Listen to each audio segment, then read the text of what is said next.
Now, live from the Malamut and Associates Law Studios. Welcome to Style Club Radio with Philadelphia's own Josh DeMarco, an international star who's reshaping the men's grooming business around the world.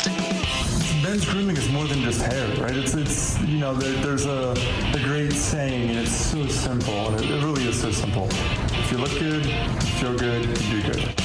The co-host of Style Club Radio, it's Philly's superstar of design and self-proclaimed creator of tomorrow's unique style, Steve Sanchez. You know what I mean? So it's basically a head-to-toe look. So with your clothes, your hairstyle, the facial hair, however you like carry yourself, you know, it's your accessories, all of that kind of has to go together.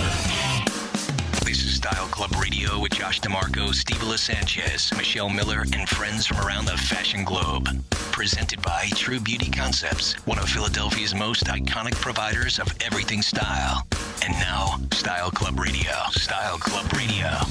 This is Style Club Radio as we come to you on a Saturday night right here on Talk Radio 1210 WPHT. Hello, Philadelphia. Welcome back.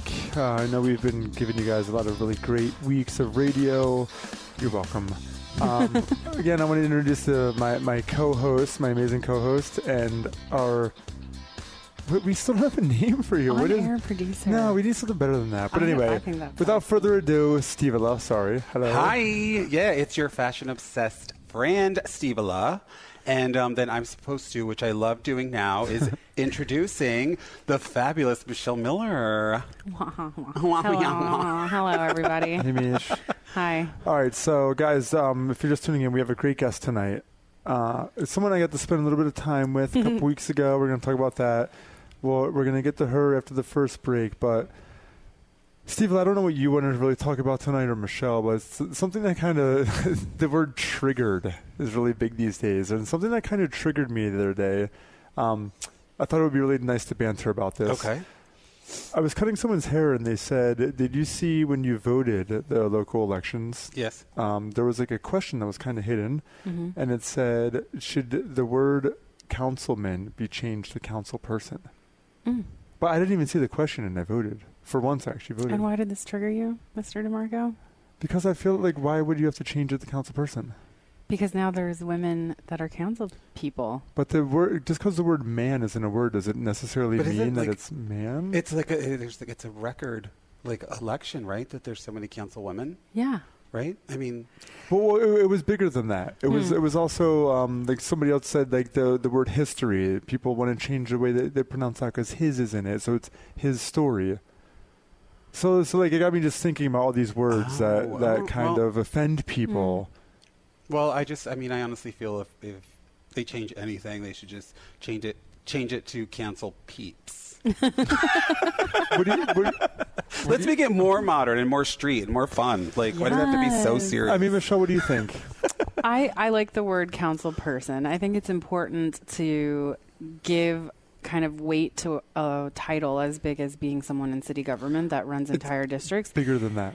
No, it's not. I think in a world where things are changing, everything was ruled by men for centuries, and now the playing fields are starting to very, very slowly even out a bit. And so for the first time, we have to rediscuss what things have been called for so long, because now there's new people participating in that. And so for me, it seems like that makes sense. Like, why not be council person? Because 200 years ago, were there women in city council? Absolutely not. Right. But in 2019, there is. And so that means we need to reevaluate what we've been doing. So what if you walk into a crowded room and say, hey, guys? Should you not say that? I don't know. Does this guys mean men? You know, I actually think about that a lot when I people. text. Because if I'm like group text and there's women involved, I always like, hey, peeps. Using that word again. Or, hey, like, because guys, it's kind of like, I'm just conscious. Because if it was like just, me and my peeps, do I say like, hey, gays? You know what I mean? You have to be kind of appropriate. So no, it's true. Yeah. That's something to think about. Yeah. Guys. Yeah. I know, right? That's what I mean. It was bigger than the councilman thing. It just made me think, like, there's so many, I don't know, there's words that just offend everybody now. Well, like words that, I mean, not offend, but I don't know. People can be up in arms about anything. Like, change is not comfortable, right? Change, especially in society, means like that you have to be more inclusive. And when you are more inclusive, that means somebody is giving up a little bit of power in that situation. And that never makes anybody feel comfortable. That's not going to be 100% everyone's happy about it scenario. What it means is that there's going to be growing pains and things that are uncomfortable that need to be discussed. And not everyone is going to walk away from the table happy about the outcome, but it is evolution, and we need to move forward. Right, and I think that's important because I don't think like any like one group of people or men, women have always felt 100% comfortable. Mm-hmm. Do you know what I mean? So if it is an evolution and they want to change a term, I think it's okay to do that. And like it's really truly like, I mean, we're evolving. I think it's a good thing. It's a positive thing. I agree. Yeah. All right, well, just asking. It made me think. Mishala. Team Mishala. Team Mishala. So did it get passed? Does anybody know? I actually don't know. That's a good question. We should find out. I know that there are people in city council that were, somebody's sign I saw was posted. It did say council person. I believe that was Alan Down. Somebody in city council had already changed their sign in City Hall. So, all right. You know? Yeah. Well, Steve, I mean, guys, I'm going to put this on my Instagram story tonight. Look at Steve's outfit right now is like, I actually feel very, I don't know. Jealous? Inferior. Why? No, don't know. Because I'm only wearing like a Pima Cotton Made in America shirt. Like, no big deal. And then you look at you and you look great, Steve. Well, I'm also wearing just a T-shirt. I just threw a blazer over it. Yeah, but your and shoes are fancy. Shoes. Yeah. Well, thank you. Where's your jacket from? My jacket is actually, it's from Bloomingdale's Outlet down the street. Nice. Oh. Yeah. For everyone listening at home, it's a denim blazer. Yeah, it's nice. it's actually pretty cool. It's just like a double weave, and it has like a white yarn and a navy yarn, so it appears to be denim. It looks good. And thank you. And it has stretch, so it's amazingly comfortable. Oh, yeah, it looks a little linen-esque. So, Michelle, what happened in your week? What do you want to talk about? Well, I had a lot going on in my week, but I think what's exciting is that, you know, Steve has been working on this couture dress for weeks and weeks. I think we've mentioned it in other shows. Yeah. And last weekend was the wedding in which he made that beautiful dress. And so how was the wedding? The wedding was incredible. I mean, amazing. They're two friends of mine. They're both musicians, very, very talented. I just, she inspired me to do this dress for her, and I made it happen. And yeah, it worked out perfectly. It really, really did. It was beautiful. It was for her rehearsal dinner, and it was really cool. We'll put pictures of it at on our Instagram at Style Club Radio, but it was like beautiful and sleek and had like hanging little bits of chain that were so delicate, paired with some rosettes made from different fabric, and it was all like this steely light gray. Yeah. So nice. Yeah, Thanks. impressive, Steve-Lo. Thank you. No, you're not only good as a co-host, you're also great as a dressmaker. Thanks. I've been doing it for a long time. I hope so. I mean, it's impressive. It really is. I got to see you. it. It's amazing. Thank you. Yeah, absolutely. What else has been going on with you, Joshua? I went to a barber convention this weekend up in the Queens. By the way, guys, if you ever have to drive to Queens, it is not easy to get there. It took like 2 hours, 20 minutes. Oh my gosh. We saw New York City. We got excited. Then we passed New York City. Then we went around something and came back. But anyway, it was cool. Did that. Also, something else that someone told me today. This goes to show you when you're busy and you have a lot going on, how much things you don't know. Do you know that an X-Men movie came out on Friday? Oh, I had the new no X-Men idea. movie. The new Phoenix or something Phoenix? Something, like Rising or whatever. Right. Yeah. Something Phoenix, yeah. I saw it on We sound like a bunch of like television. old people here. We're like, yeah, a movie came out. Yeah, but I had Michelle, no when idea. we first met, remember I used to go to like 2 movies a week?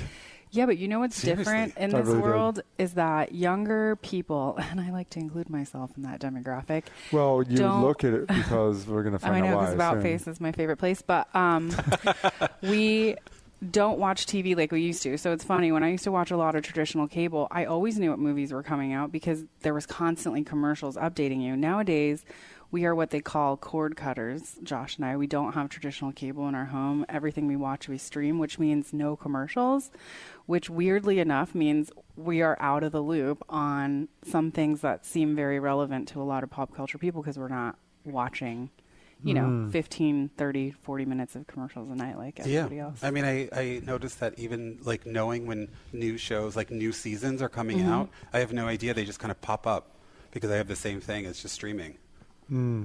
Well, it's all interesting, guys. We're going to pick that up in a little bit. But before we do that, we're going to go to a break, and we're going to bring in the Sultan of Skin. As we go to our first commercial break here on Talk Radio 1210 WPHT, I hope Michelle and Josh start to pay attention and watch commercials. Yes. They're so important. And I leave the audience with this one reminder. $16 billion will be spent this weekend on Father's Day. This is Style Club Radio with Josh DeMarco, Steve Sanchez, and Michelle Miller. All right, everyone, if you are listening to us on 1210 right now, you could be watching us on Facebook. That's right. You can follow us at Style Club Radio, both on Instagram and Facebook, and we're streaming live right now with our friend Naomi. Yes, welcome to Style Club Radio, Naomi. For our audience, Naomi is the owner, founder, and the captain of About Face Philadelphia. Naomi Fenlin is. Welcome, Naomi. Thank you very much. Thank you, guys. Thanks for joining us. And Thank Naomi, you. who did you bring with you? This is my constant companion. He comes to work every day. This is Sprout. He's turned the wrong way. He's having a little bit of a rough time. He had some dental work done. But yeah, he's at the office every day with me. And for those of you at home, Sprout is a peanut butter colored, like 3-pound poodle. He's very, very cute. So cute. So, Naomi, you own About Face. About Face is, you guys specialize in skincare. So, tell us a little bit about you. I got to talk to you a couple weeks ago. I feel like you're, if I had to describe you, I'd say you're dynamic. You have a lot to say, and you're very educated. So, like, give it to our audience. Like, why About Face? What is About Face? And tell us all about it. That's a really big question to answer. All right, let me reel it in. How did you get into doing what you're doing now? So there are two versions of this story. There's the quick version, and then there's the truth. Mm-hmm. So I'm going to try to combine the two of them. I started this business when I was 50. I'm now 62. And at that point in my life, my now late husband and I had just recently adopted 2 of his grandchildren who were challenged. And as we were trying to help them to kind of find their path in life, I decided I was going to go to law school because that seemed like a perfect thing to do at that time. And as I was going through law school, in the process of trying to clarify what our now newly adopted children were going to need, I was told that one of them in particular had so many challenges that I had a choice to make as the step-in mom to either take care of those needs or basically throw him under the bus. And I had to make a very big career decision about what to do because I had a lot invested in this, what I thought was going to be a marvelously flourishing legal career. And I agonized with that decision for about a nanosecond because you can't throw kids away. Yeah. And so that was kind of the end of my legal career. And as I was floundering, trying to figure out what to do next, a friend of mine very casually suggested, how about we open a med spa? You know, go get a license, whatever it is, and we'll open a med spa and we'll have some fun doing it. And maybe we'll make some money and maybe we won't, but we'll have fun trying. And that's exactly what I did. I had no clue what I was really about to enter. First of all, you have to touch people. Like, I didn't touch people. That was a whole new thing. But there's a whole part of the universal population that has these very personal, quietly, carefully hidden secrets about things that they really don't like about themselves. And when you're in a position to kind of delve into those secrets and help people feel better about themselves, be able to present themselves to the world more securely and comfortably, it's really kind of an amazing thing. So it kept me kind of grounded and focused on trying to really fine-tune the skills that we would need in order to create an environment where people would feel comfortable exposing those secrets of theirs. And that's kind of what About Face is. It's a very boutique-y kind of place. I think people have a very unusual experience there. We want everybody to feel like we're best friends because we really are part of a much bigger family. It's a team effort with them as part of the team. And it's about, pursuing excellence for them and keeping everybody safe and kind of reasonably grounded. I love that. I have a question for you because I did read your bio on the website, and I was really touched that what really also another motivation for you was your daughter and Yes. what she was suffering. And it struck me because I also had cystic acne badly and seeing many doctors. And there was, made me feel very insecure. And I think that was wonderful, that kind of motivated you. And, you just really please tell us more. I don't need to tell. Sure. I have several daughters, and all of them beautiful. One in particular has this, porcelain skin and just beautiful. And when she became, 12, 13 years old, she started breaking out. My late husband was an orthopedic surgeon. Prior to going into my legal experience, I worked in orthopedics with him. And so I kind of, thought, all right, we're really about classic medicine. You go to the dermatologist, you take this pill, you put this ointment on, whatever. And every single one of those efforts failed massively. And I watched her get worse and worse and worse and worse, to the point where she, to this day now, is a professional makeup artist because of the skills that she honed covering up her own acne problems as she went through her teen years. And when I got into this field of skincare, I just could not accept that with all of the things that we have available, we sent people to the moon. We can talk to each other through these things on our heads. We have so much that we've been able to advance. I just couldn't fathom that there was nothing there that could really help. Mm-hmm. There had to be some kind of solution, whether it was chemical, whether it was mechanical. I didn't know what it was going to be. But she and I embarked on a journey of adventure. And if you were to see her now, her skin is, again, like porcelain. Beautiful. Not only did she's stunning. I had the honor to get to meet her when I had a treatment done. Oh, wonderful. And beautiful. I was like, wow, you would never know. Yeah, I've known you and your daughter for years now, Mm-hmm. and I actually just found that out, researching you for this interview. I would never have known that. Never. She was beautiful. Guys, real quick, on Naomi's bio, it says, and her daughter. If you saw her, you'd be hard-pressed to believe she wasn't born with the perfect porcelain, blemish-free skin she now has. Yeah. It's true. Well, that's absolutely true. She was a really good, I don't know what, a guinea pig. I was going to say candidate, but guinea pig. That's really what it was. Beneficiary. That's really what it was. There was a company that came out about 11, 12 years ago, and they came out with this new device for what they called laser hair removal, okay? And laser hair removal was not even close to being perfected at that time, but it was supposed to be painless, and it was going to be really effective, and I didn't know what I was doing, and the salesperson came in and sold me on this machine, and it turned out it didn't do a diddly squat for hair removal, and it's not even a laser. It's intense pulse light. But what I found, coincidentally, was that when we would do it on people's faces for facial hair problems, we would have this massive impact on their acne. Massive. So the company actually shifted, not because of my input, but because they realized themselves that they didn't know what they really had in their hands. And they shifted it, and they don't even sell the device anymore, and didn't for years, for hair removal. They shifted it to acne. So when that happened, and I saw that, I just thought, okay, there are more technologies, more everything out there, and we need to explore them.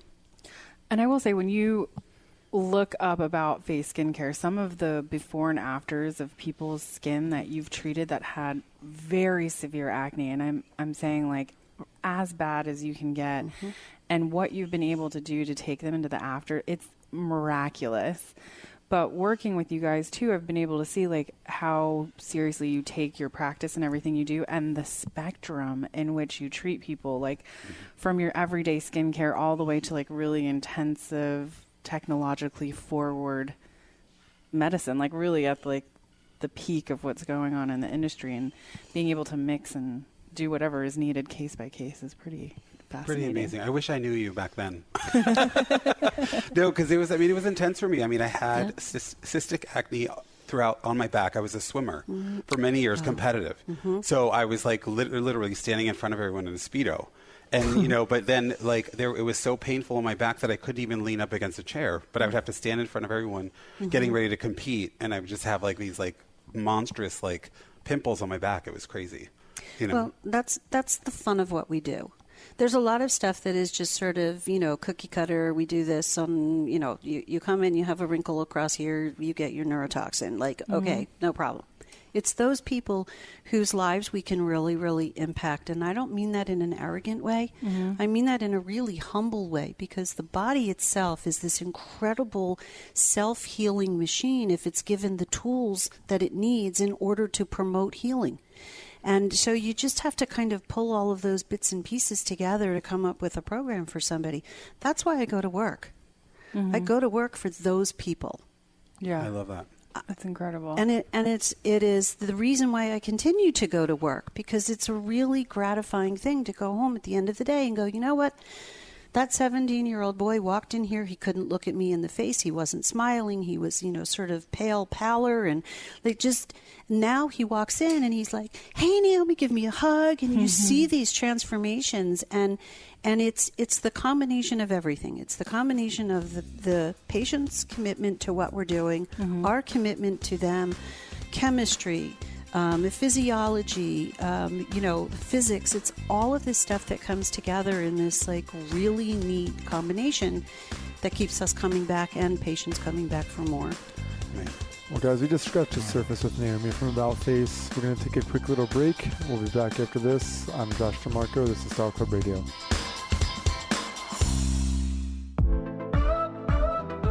Now back to Style Club Radio with Josh DeMarco, Steve Sanchez, and Michelle Miller. Welcome back, everybody, to Style Club Radio. And if you are tuning in and watching us on our YouTube channel, we have a pretty cool tonight. We took the backdrop down, and we are letting you now see all of Dapper. There is more to us than what was in front of the backdrop. Now you see the whole entire space. So if you're checking it out, go make sure you tune in and check out and just see Dapper without our backdrop. And the amazing chairs we're sitting in. Come on. I know. You're really selling it. We're in an incredible space. Oh, hold on. Michelle designed it, so give it up, Mish. And Sansom. No, and it's very cool. Everyone who comes in here and says it's cool, they listen to your description, they would never come in here. I have to keep it a little bit of if you really want to look, you can look, but you might not get to see it. No. No. A little bit of secrecy to Dapper. Yes, tune in, check out Dapper. Look where we make the best hair and fold up you haven't. There you go. All right? There you go. So we're back with Naomi Fenlin from About Face. And Naomi, you guys do, you do amazing work. You do a lot of services other places do, but other places, I'd say, in your realm, in your field. But what you do that they may not, and I'm going to have a confession. You do something called Vivace, which I've had one treatment so far. So tell our audience about this, because last Saturday I was cutting someone's hair who I told I was getting this treatment a week before, and he just walked in, stopped me, he's looking at me in the light, he's like, your skin looks amazing. And I was like, oh, this is only 33% of what I'm getting. So tell us about Vivace. Okay, so Vivace is kind of a funny story, because Vivace is a microneedling device. It's microneedling combined with radio frequency. And the first time I heard about the concept of microneedling, a sales rep walked into my office and he had something that looked like a lint roller, only it had these needles sticking out of it. And he said, oh, I've got this great microneedling thing. It's going to do all these wonderful things for your skin. And I looked at him and I said, who would be crazy enough to let you run a roller with needles sticking out of it on your skin? What's that going to do? As the needle pulls out, it's going to rip through the skin. You're going to get all this scar tissue. You could not find a bigger skeptic than me, okay? And I had a bunch of different reps come in, and I just, no microneedling. Well, when finally they have I don't know that it's been perfected per se, but certainly it has been enhanced dramatically since that first rep walked through my door. So now there is an automatic kind of timing of a bunch of little, very fine, microfine needles that punch into the skin, creating micro wounds that stimulate collagen remodeling, that help you to grow new skin, healthy skin cells. But they couple it with, at the moment that the needles are at their deepest point in the tissue, there's a blast of radiofrequency energy. And radiofrequency energy is one of the many different modalities of high heat delivery that we use on tissue to make tissue do something. In this case, with radiofrequency, it's been used for decades for tissue tightening. We know it tightens tissue. So you now get a better quality of skin, but the radiofrequency component tightens skin. And that's not something we've been able to do before. We have our lasers, we have our fractionated lasers that create these little micro wounds in the skin just like needles do, but there's no radiofrequency attached, so you're missing that piece.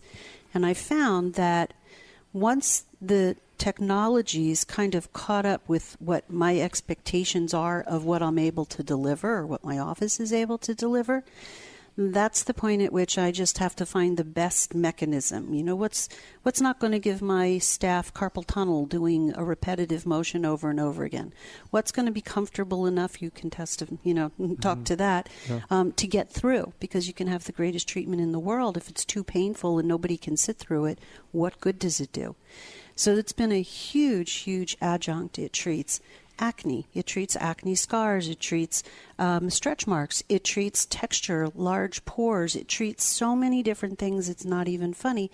And it's like most of the skincare things, because what we're doing is damaging tissue and waiting for the machinery of your body to do what it's supposed to do in recovery. It's a series of treatments, but it has really changed the face of what we're able to do. Telling you, technology and about-face skincare is always at the forefront of it. So, Josh, we're in the process of putting some behind-the-scenes video of his experience, and we'll be documenting it. And before and afters, which I'm actually dreading because I'm excited to see this. When I had my picture taken before it, I mean, this camera, like the high-res cameras in my face with the ring light. I mean, just killing me with the ring light. And I was just like, whatever, all in it. Terrible. So I can't wait to see the before and afters. Yeah, and like being able to see the whole process is going to be really interesting. 100%. So you said something that kind of made me think.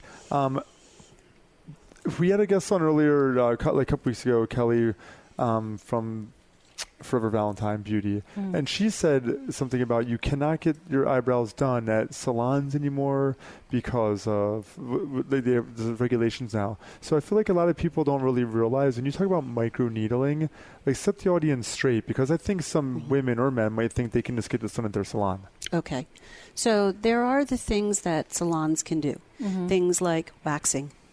Okay, there's nothing invasive about it, although we do see complications even from waxing where the wax is too hot and, a lot of the skin comes off and people are scarred. And I'm not denigrating waxing, but it has its own set of risks associated with it. That's happened to me. So I have this conversation with patients all the time about things in particular like microdermabrasion. So microdermabrasion is conceptually, it's sandblasting skin. And it's offered everywhere, by the way. Everywhere. That's what I mean. Yeah, so everywhere. It's offered everywhere because, relatively speaking, it's a very, very inexpensive device. A microdermabrasion machine costs probably between $3,000 and $5,000. A laser is probably between $200,000 and $300,000. Okay, so there's a very significant difference in the cost. So nail salons, beauty salons, they can't really, they don't generate the kind of revenue where I think that they can probably even absorb the overhead of those bigger devices. But you need a lot of training. In order to utilize our lasers, in order to use something like Vivace, you have to understand the anatomy of the skin. You need to understand what's happening with nerve endings, where the insertion of your nerves are, where the origin of your nerves are, where it's going to hurt more, where skin is thicker, where it's heavier. What's the difference between your skin, Josh, and your skin? There's a massive difference, and how we treat it has to be according to what it is that you've got. So you need to know anatomy, you need to know physiology, you certainly need to understand all of the physics of the devices and what happens when those things all collide. And if you don't know those things, you ought never to touch one of them. So a doctor has to be involved. Most of these devices can't be sold to just anybody. There has to be a physician that's involved in even the purchasing, because there is the expectation that there's going to be a fund of knowledge that goes along with that. And they're very, very potentially dangerous. They're in the right hands, they can do marvelous things. Yeah. In the wrong hands, they can take out your optic nerves, leave you blind permanently, disfigure you horrifically. So, and even things that don't appear to be really benign, like microdermabrasion. I've seen some awful complications with microdermabrasion. You won't see it in my office. Mm-hmm. It's not a controllable thing, and yet it's cheap, and anybody can buy it. Mm-hmm. Well, and I was just going to say, excuse me, that, you said it's like sandblasting. Yes. Mm-hmm. That is a term used in fashion on denim, which is a really strong fabric. Mm-hmm. So to use, you have to really think about that. Absolutely. What it does, it fades out the color of the denim. And it's pretty intensive because denim is one of the strongest fabrics. It's like a factory fabric. So I think... So, Steve, my undergraduate degree is actually in textile design. So I know a lot about how fabrics are made and, and all of that kind of stuff. And when they do that on denim, what they're doing it to tear the surface fibers, to soften the look. And part of that is lightening the color. Right. But it's softening it. It's changing the texture so that the way light hits the surface and bounces back is different, and it's soft. It's felting the fabric, right? Right. Well, that's exactly what's happening when microdermabrasion is done. It's sandblasting the surface of the skin, lifting off layers of skin. Well, supposing you lift off too many. Right. That's where you have to be really careful. Whoops. Whoops. But I think that's what it's like. I've been a client at About Face for a long time, and I think part of the reason why is there is a tremendous amount of knowledge, a tremendous amount of research. There isn't a question that you can't ask when you're there, so that's the difference. Yeah. That's why other people can offer what they offer. That was my point. Yeah. So can I just add one thing about microdermabrasion? Because I don't want all the people who do microdermabrasion to come and start, saying horrible things on my Facebook or whatever. No. Right. There is a place for microdermabrasion. There really is. I'm old.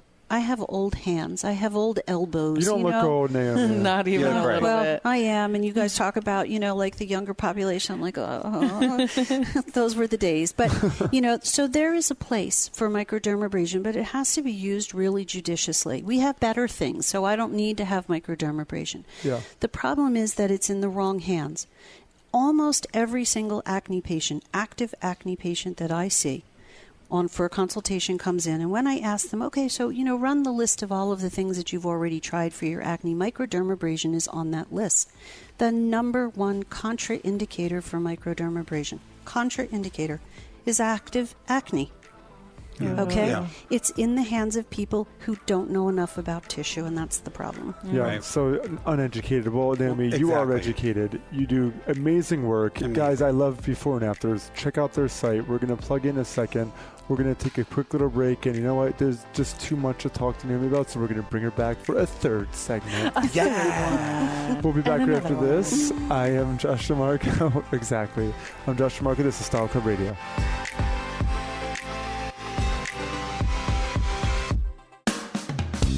This is Style Club Radio with Josh DeMarco, Steve Sanchez, and Michelle Miller. All right, everyone. If you are listening to us on 1210 AM right now or on radio.com, that means you could be watching us on Facebook. So find us at Style Club Radio on Facebook and Instagram. And real quick, guys, one more time. We're at Dapper Grooming Parlor. Check out this amazing space. I can't say enough about it, but I work here. You don't, so check it out online. Is that better? Yeah, he got a little feedback on the break that he could be a little more enthusiastic. Hey, I just want to bring up and clarify something really quick so we don't get any haters, because I just really want people to understand that the reason why I brought that up is just really, truly to go somebody who is educated. They could be in a salon if they're really educated. Just go to somebody who you trust. Yep. That's all I was saying. So Just so everyone understands that. Education we're for first, everybody. Eva. Right. Education first. We always say that every single person you've had on takes their job seriously. They have integrity. Absolutely. And they are educated. Absolutely. Yeah. So whatever you do in life, that's my tip of the week. I'm throwing it early. Just be educated. Now I'll give a better one. That's a no-brainer. Right. Well, I did want to say, like, some of the other services. I mean, we've discussed, some really cool, like, technologically advanced lasers and then treating people with severe acne. But About Face is my go-to and the go-to of many, many people in my circle, including this little circle that I'm sitting in right now, for just even really skilled injections and other things that people are, again, offered all over the place and should not be going all over the place, because even with, Botox and things that seem so familiar to everybody in normal conversation nowadays doesn't mean that it can't mess your face up if you go to the wrong place. Yes. Sure can. Right. Yeah. Steve, you got your note cards out. What are you looking at? Oh, I was just looking at, because I just was, when I was looking at the site, aboutfaceskincare.com, which it's pretty incredible, and some of the before and afters. And I loved seeing that there was a lot of men included. And I think that some, men think, oh, I don't need anything, and they want to age gracefully, blah, blah, blah. Not me, but but at the same time, it's like I don't think men, need to completely shy away from it. That I think it's, like what you're doing, Josh. You have this amazing salon, and it's geared towards men to make them feel better and look better. They don't have to do anything crazy, but it does help, even if it's like a simple thing like you just had done. Simple? Well, I'd like to simple. I'd like to call it simple because of what I've had done to my face. No. In comparison, right? Apples to apples. No, but no, Steve, you're right. I mean, this maybe whole it's not simple. No, but. I'm just not. But the whole notion of like men. Yeah, I mean, I'm thinking of my brother right now who uses a Dove bar of soap for his hair, body, and face. Yeah, and just taking better care of yourself, So and really your ridiculous. appearance is important. Of course it is. And it's not about what you look like to other people. It's really how you feel inside. Yeah. And when you do things like that, you just feel much better. Yeah. I concur. That's why we support About Face. They're amazing. Yeah, absolutely. That's and Naomi's the bomb. She's still hanging out with us. With amazing little Sprout. Oh, he's Poor so Sprout. cute. Sprout was very active last time we saw him. Yeah. He's in a little pain. Aww, yeah, he's kind of drugged. So he had some teeth removed. But he's with Mom, so it's all good. And there's one last thing that I want to touch upon, because I thought it was really inspiring, is that you also educate, which I think is so important, as you do, Josh. Yep. So tell us a little bit about that in this last segment. Yeah, give us the importance of education on. You do what you do. You want it to go on for beyond you and potentially beyond your daughter. Like, what's the importance of education? Well, the importance of education relative to taking care of yourself is massive. And I personally, so when you come to About Face, just so that everybody understands this, what you get at About Face is me. Mm-hmm. I have a whole team of people. We are a family there, but it all sort of trickles down for me. So the theories, the beliefs, the whatever philosophies, all of that stuff, you're just getting me. So if you like that, then you're going to be really happy there. And if you don't like that, then probably we're not the right place. But I'm a consumer. I am a parent. I'm a grandparent, and I'm a really, really big consumer of information. And I think that the better you're informed, the better your decisions are relative to purchasing whatever it is you're purchasing, whether it's a new car, whether it's fabulous sneakers, whether it's sparkly glasses, whatever it happens to be. And so to me, the beginning of every consultation is first finding out what brings the person in. And a lot of times, while they have their little secrets that are really important to them, there's a lot of other stuff too. And so we have to do our due diligence to kind of pull that out of people. But then the next, and by far and away the most important step, is to explain to people what it is that they've got. What is it that's what is this thing? What causes it? Why are all of the things that you've tried, why have they been failures? And why is what we're going to suggest to you going to work when everything else has failed? And that's understanding all of it. Their bodies, their lifestyles, their wants, who it is they're trying to please. Hopefully it's themselves. It's all of it. That education piece is massive, and it never ends from the time they come in till the last appointment with us. Wow. Massive, yeah. Yeah. It is. And we're so grateful that you came in today to hang out with us and teach us more. And we're also going to do an expert segment with Naomi after this, which you can only find exclusively on our Instagram and their Instagram. What's our Instagram? At Style Club Radio. And what's our Instagram? About Face. Yeah. At About Face Skincare or About Face. I'm going to find out. But anyway. Yep. Well, we're going to get you that before it goes off. So before we end, Steve-Ala, give us the tip of the week. All right. So this was just something that I was working on. I was going through my closet, and I think it's really important. I think people will they'll appreciate this. Is when you're organizing your closet, I think it's really important to do things by color. And when you do it, and you should do it from light to dark. And maybe a lot of you already do it, that are in here today, because they're all nodding their heads. But, there's... Like, duh, Steve-Ala. Right, duh. But I think it's just really important because, one, it helps you, find specific pieces. Like, people are like, oh, my God, I forgot I had this, or this, or whatever their reasoning is. And then the next thing is that which helps me because I'm always running late, is that you can get yourself ready so much faster. And you're not digging through things trying to, find that certain piece that you wanted to wear. So I think it's very helpful. And being organized keeps you probably less stress-free. Side note, Steve Jobs, why did he only wear that same outfit every day? That's right. Because he didn't want to stress about how he was dressed. So he was easy and just picked the same outfit. Well, if you're color coordinated, as I am as well. Everything's black. Black. Shades of black to light denim to dark denim. Right. Yeah, well, then I can find exactly what I need. Right. Well, beyond that, today... Yeah, speaking of being a man, okay, and being... What? I'm just letting you know. Oh, yeah. We have a minute left in the show, speaking everybody. of being a man and being organized, let's not forget that tomorrow is Father's Day. Oh, my gosh, and Mr. DeMarco, Albert DeMarco, okay, known as Shady Al, a.k.a. Father Hair DeMarco over here. The most organized person I've ever met in my entire life. His workshop with tiny little jars of everything in size. He's amazing. The apple does not fall far from the tree. No, it does not. Love it. There's a lot of great dads out there, guys. It's a big weekend. Take care of your fathers. Wish them happy Father's Day. Do great things for them. And once again, we want to give Naomi Fenlin a huge thank you for coming on tonight. Thank you, Naomi. We're at the point where I always wish we just had more time. Yeah. Yep. So we're going to take you out for drinks after this, and we're going to have more time. Guys, thanks for tuning to Style Club Radio. For me, Steve-Ala, and Michelle, we'll see you guys next week. Thank you. Bye. Bye. Bye. Thanks for listening. Bye-bye.